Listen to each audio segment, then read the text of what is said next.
One of the most frequently asked questions we get is how can I have a look at an old post which people have engaged with?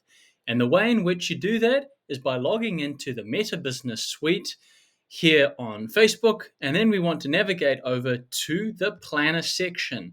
This is going to take you through to the place where you can see all of your old posts. It is defaulted to the current week at the moment. We want to go to the month, and let's say our post is into the previous month. So we're going to click the across button until that takes us to the January posts up at the top. And let's say we want to find the first post of the year. What we can then do is click on that post, and if we scroll down on the post, we can see that there is a view post on Facebook button underneath the post preview on the right hand side. So let's click on that. You can now have a look at the post once it has loaded up. There we go.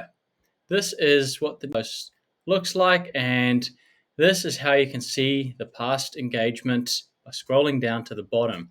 And that's all there is to it. Just use the Meta Business Suite tool, go to the planner section, and navigate your way through there. I wish you all the best. If you found this video useful, hit the like button and have a fantastic day, everybody.